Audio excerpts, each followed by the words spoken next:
Olá, meu amigo e minha amiga, este é o nosso último encontro desta série e eu quero agradecer você por ter nos acompanhado neste tempo que considero absolutamente essencial. Afinal de contas, o que está em jogo é a Palavra de Deus e o efeito da Palavra de Deus sobre a sua própria vida. Hoje eu quero falar um pouco sobre religião. Bem, talvez esse termo não soe muito bem aos seus ouvidos.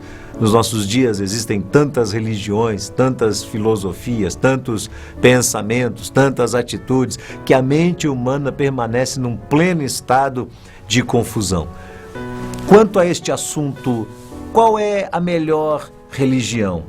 Qual é a mais correta? O que realmente pode trazer resposta às perguntas do ser humano? Sinceramente, não estou preocupado em responder essas questões. Até porque eu sei que antes de qualquer coisa, Deus nos deixou a sua palavra como testemunho da verdade. Portanto, o que mais importa não é que tipo de religião nós vamos seguir, mas o testemunho que Deus nos deixou na sua palavra. Algumas pessoas costumam dizer que a Bíblia não pode ser necessariamente a palavra de Deus por tratar-se de um livro escrito por homens, ou por não tratar-se de um livro que é científico, por ter a sua origem no pensamento do homem do passado. Mas preste atenção, eu tenho alguns argumentos sobre isso. Em primeiro lugar, a Bíblia foi o único livro histórico que permaneceu intacto séculos seguidos, não obstante a ferocidade dos que tentaram destruí-la, principalmente durante os 6 primeiros séculos da era cristã.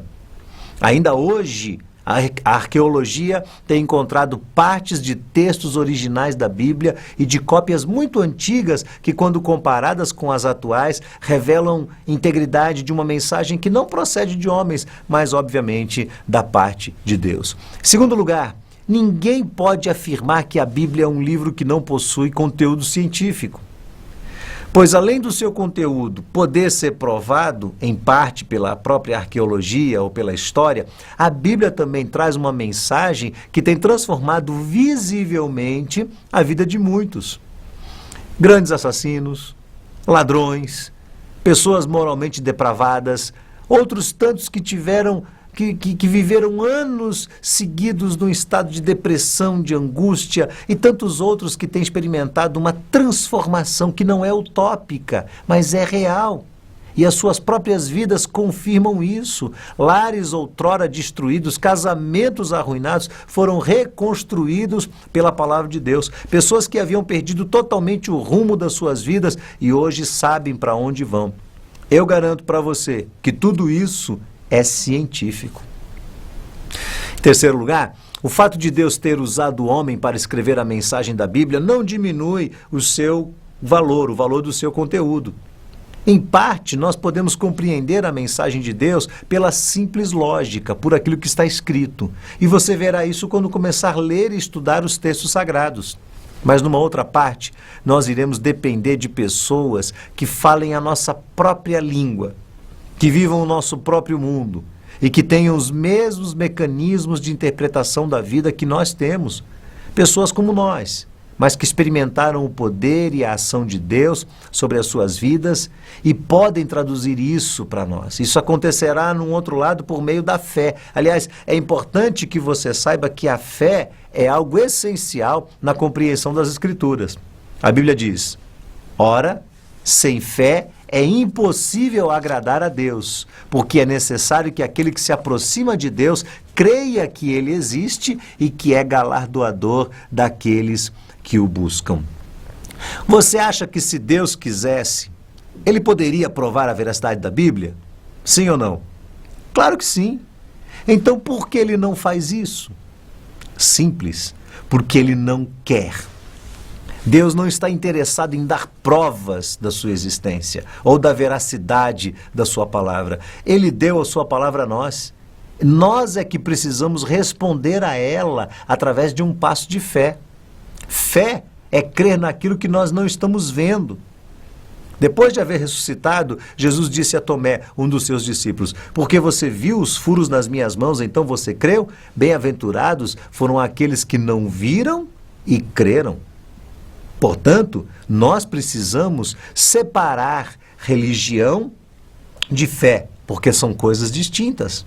A fé é algo pessoal, é algo que nasce dentro do seu coração, entre você e Deus. A fé estimula o homem a buscar a Deus com avidez, com profundo desejo, com ansiedade. O homem crê nem tanto pelas evidências, mas por meio da palavra de Deus. E crendo, encontra a graça de Cristo, que o restaura, que dá sentido à sua existência. É a fé que possibilita o homem ver Deus agir na sua vida de maneira muito especial, como ele nunca viu antes. A fé possibilita o homem ver Deus agir de maneira dinâmica sobre a sua existência. No entanto, mesmo que a nossa fé possa ser vivida intensamente entre nós e o Deus que enfim encontramos, nós jamais poderemos viver isolados uns dos outros. Deus não nos criou para viver como ilhas, isolados. Todos nós sabemos que ninguém é uma ilha. O isolamento é sinal de insensatez. A Bíblia diz isso em Provérbios, capítulo 18, verso 1. O que se isola busca os seus próprios interesses e insurge-se contra a verdadeira sabedoria. Definitivamente, a religião não pode nos levar a Deus. Por quê? Porque ela não nos salva. Nós temos convicção disso. Nós só podemos ser salvos através de Jesus Cristo, como falamos aqui em estudos passados. Em Atos dos Apóstolos, nós lemos o seguinte: em nenhum outro há salvação, porque debaixo do céu nenhum outro nome há dado entre os homens em que devamos ser salvos. Atos capítulo 4, verso 12. Então, não precisamos de uma igreja. Não é isso? Não, eu não disse isso. É claro que nós precisamos de uma igreja. Eu tenho 48 anos de idade, desde os meus 11 anos eu vivo intensamente dentro de igrejas. E eu tenho 2 filhos e faço absoluta questão de criá-los também dentro da igreja. Por quê? Eu lhes respondo. Em primeiro lugar, na igreja nós encontramos amigos e pessoas que partilham do nosso pensamento, pessoas que acreditam que mudanças significativas possam acontecer, mudanças que geram uma verdadeira revolução na vida de muitos. Então lá nós ouvimos testemunhos pessoais e vemos de que forma Deus está atuando na vida de outras pessoas. E isso é muito importante para que a nossa fé seja estimulada. Em segundo lugar, a igreja também é um lugar onde nós temos a oportunidade de estudar a Bíblia com maior frequência. A maioria de nós não costuma ler ou estudar voluntariamente a Bíblia. As obrigações cotidianas retiram de nós a oportunidade de poder passar um tempo tranquilo, analisando com critério os textos bíblicos e verificando de que maneira eles podem ser incorporados ao nosso comportamento. Mas na igreja, nós temos a oportunidade de ouvir, de ler, de discutir entre grupos, de aprender com mais dinamismo. Isso tudo é importante para nós. Em terceiro lugar, a igreja é um lugar onde encontramos pessoas que podem nos apoiar quando nós enfrentamos momentos difíceis na nossa vida. Às vezes a perda de alguém que nós amamos, projetos que deram errado, problemas familiares, problemas de saúde e tantas outras questões. Quantas pessoas têm encontrado dentro das igrejas uma verdadeira família? Outras pessoas com quem podem contar em momentos em que as lutas pessoais se intensificam. Num quarto lugar, a igreja também é um local adequado para nós criarmos os nossos filhos.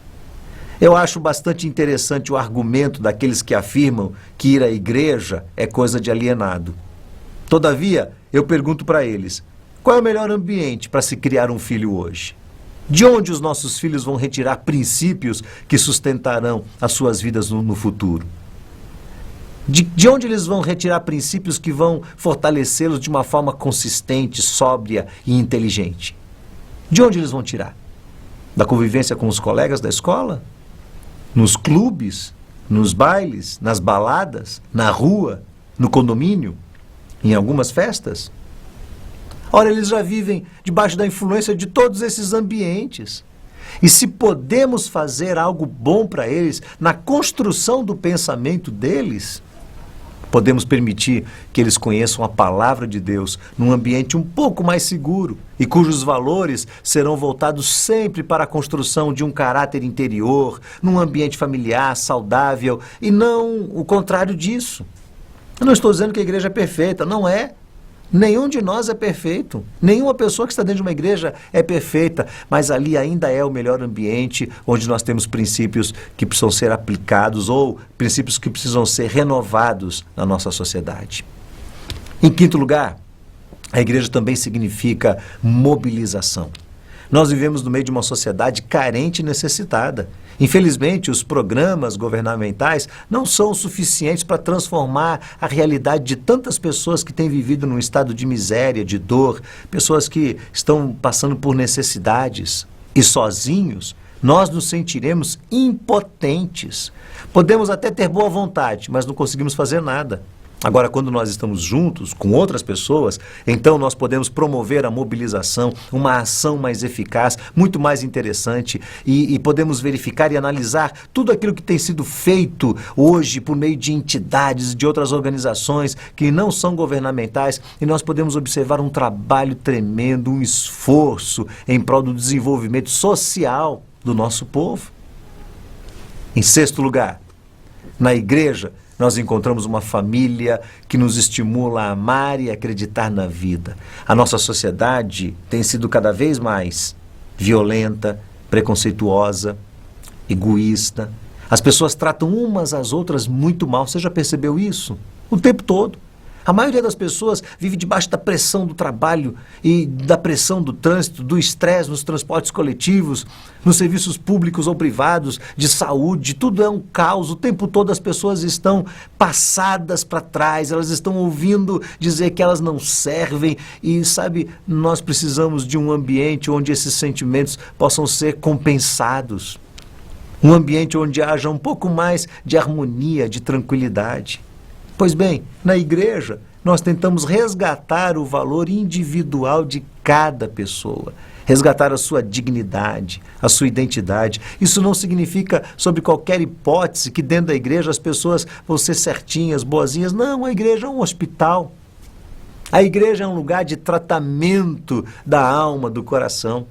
Nós estamos todos lá com os nossos defeitos. E estamos sendo todos juntos curados. Uns estão em processo mais adiantado, outros num processo mais lento. Todavia, todos nós estamos ali precisando de um remédio e de um cuidado que vem da parte de Deus para nós. E nós mesmos seremos também parte deste tratamento de Deus, uns na vida dos outros. Sabe, eu não quero convencer você de que você deva, a partir de hoje, fazer parte de uma igreja batista como eu faço. De fato, você pode ou não se adaptar a ela.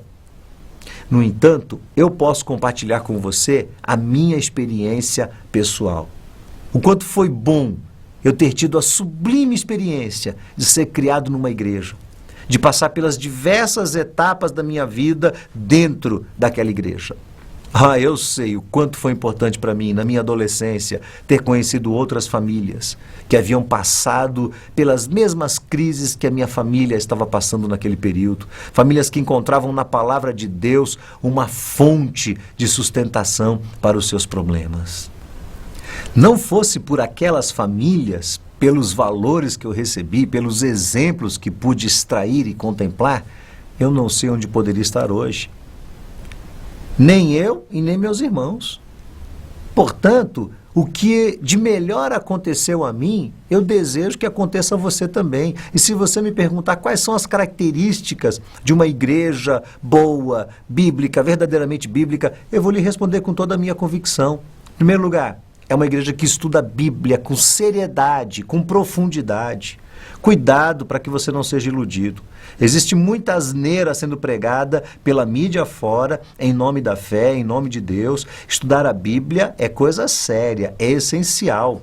O ato de estudar a Bíblia, de ter um estudo sério da palavra, não pode ser substituído jamais por uma pessoa que é carismática, ou que é eloquente, ou pela possibilidade de acontecimentos sobrenaturais, ou porque alguém está prometendo bens que você possa receber. Não, de forma alguma, nada disso, nada disso. A verdade de Deus nos incomoda. A Bíblia fala ao nosso coração, a Bíblia nos enfrenta. A Bíblia nos confronta, a Bíblia nos desafia a mudanças significativas.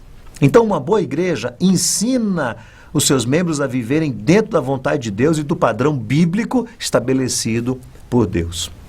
Em segundo lugar, uma igreja boa é aquela que demonstra amor e cuidado para com seus membros. É aquela que faz dali do templo um lugar onde as pessoas têm uma possibilidade de ser elas mesmas. E ainda assim elas são aceitas, são amadas, no meio de uma verdadeira comunidade, onde o amor incondicional possa expressar-se, onde as pessoas se sintam seres humanos, sejam respeitadas nas suas diferenças, nos seus ideais. Terceiro, uma boa igreja é uma igreja que trabalha a favor da transformação histórica e social. A igreja não pode jamais ser utópica e viver apenas em torno de si mesma. Uma boa igreja é aquela que se preocupa com questões mais difíceis que afetam o cotidiano da nossa sociedade. Não apenas preocupa-se, mas ela mesma mobiliza-se a favor de transformações que devem ocorrer. Igrejas que desenvolvem um senso de missão, de resgate da dignidade humana. Igrejas onde que trabalham, que estejam onde quer que o homem esteja. Afinal de contas, a Bíblia diz que a fé sem obras é morta. Não é verdade? Pois bem, eu poderia continuar aqui alistando muitos outros motivos. Afinal de contas, eu sou um apaixonado pela Igreja de Cristo e eu creio convictamente na importância e no papel que a Igreja desempenha. Mas permita-me finalizar a minha palavra. Durante todos esses dias, nós temos estado juntos, analisando aspectos da Palavra de Deus. Eu volto a dizer a você que você foi exposto a uma verdade da qual jamais poderá fugir. E se você ainda não tomou uma decisão de entregar a sua vida a Cristo, eu o desafio a não demorar-se nesta decisão tão importante. Nós não temos controle sobre a nossa vida. Nós não sabemos o que nos acontecerá nos próximos minutos. Por isso, o momento de entregar-se a Cristo é agora. E você pode fazer isso aí, aonde você está. Você pode orar e dizer a Deus que você quer entregar a Ele o seu coração, a sua vida. Que você está arrependido de ter vivido tanto tempo longe de Deus, fora do plano de Deus. E que agora, daqui por diante, você quer que Cristo seja Senhor da sua vida. Se você já tomou essa decisão, você deve concentrar-se agora, daqui para frente, em crescer em Cristo Jesus. Primeiro nós nascemos, depois nós crescemos. Isso acontece também no mundo espiritual. O contato constante com a palavra de Deus é algo necessário. O contato também com outras pessoas, pessoas que amam a Cristo, que podem ajudar você a experimentar o que Deus tem de melhor para você mesmo. Se você ainda tem dúvidas e você gostaria de maiores esclarecimentos, você pode entrar em contato conosco. Nós teremos uma equipe que ajudará você, que estará ao seu lado. Mas não deixe para amanhã essa decisão tão importante que você pode tomar hoje. Eu gostaria de encerrar esses estudos orando por você. Será que nós podemos falar juntos com Deus? Será que podemos pedir a bênção de Deus para a sua vida e para a sua família? Vamos orar nesse momento? Nosso Deus e Pai, nós agradecemos ao Senhor, porque o Senhor nos ama de forma como a nossa mente sequer consegue absorver. Tão grande é o teu amor que o Senhor tem demonstrado por nós, através da vinda de Jesus ao mundo, através do fato de termos nas nossas mãos a tua palavra, que nos ajuda a perceber como o Senhor compreende o nosso coração. A tua palavra diz que o nosso pensamento ainda está dentro de nós e o Senhor já é capaz de ler tudo o que se passa dentro do nosso próprio coração. Por isso te agradecemos por isso. Eu agradeço ao Senhor pelas pessoas que estão me ouvindo e me vendo neste momento. E peço ao Senhor que tu possas abrir os seus corações, que este momento em que estão sendo expostas e confrontadas com a tua palavra, seja um momento em que percebam que elas estão diante do Senhor. Senhor, nós não somos melhores do que ninguém. O que nós estamos fazendo é cumprir a Tua palavra que nos ordena pregar o Teu Evangelho a qualquer lugar, a qualquer pessoa. Por isso nós pedimos ao Senhor que o Teu Espírito Santo possa tocar profundamente no coração de cada pessoa que está nos ouvindo neste momento e que haja transformação de vida, restauração e que aqueles que estão nos ouvindo possam voltar-se para o Senhor numa atitude de humildade, suplicando Tua graça e Teu perdão, crendo em Cristo e entregando a Ele a sua vida. Muito obrigado, que o Senhor abençoe esses corações, que se sintam transformados pelo Senhor, que a Tua paz bendita, que excede todo entendimento, possa guardar os seus corações e as suas mentes. Abençoa juntamente com eles as suas famílias também. Senhor, que haja restauração de princípios e valores da Tua verdade que sustentem as suas famílias e que eles possam perceber que o Senhor é o Deus que se preocupa conosco, que está sempre do nosso lado, que confronta o nosso coração, mas que tem nos dado soluções e aberto diante de nós um novo e vivo caminho que é Jesus Cristo, o nosso Senhor. Oramos por cada um deles. Senhor, os abençoe, que Teu Espírito lhes toque o coração. Em nome de Jesus. Amém. Muito obrigado por esse tempo tão feliz que nós temos estado juntos. Eu desejo que Deus abençoe sua vida. Nós realmente estamos à sua disposição. Temos um endereço aqui, temos um telefone, um site. E se você quiser fazer contato conosco, certamente teremos prazer em ajudá-lo, em abençoar a sua vida. Que Deus, o nosso Deus, possa derramar sobre você e sobre toda a sua família a sua abundante graça, que um dia nós possamos estar juntos conversando sobre esses momentos tão especiais e que todo o ensinamento da palavra de Deus, sobre a qual estivemos debruçados nesses dias, possam provocar dentro da sua alma, do seu coração, algo extraordinário, uma transformação profunda, movida de Deus, da parte de Deus, em direção à sua vida e toda a sua família. Fiquem na paz do Senhor Jesus. Deus abençoe em nome de Jesus.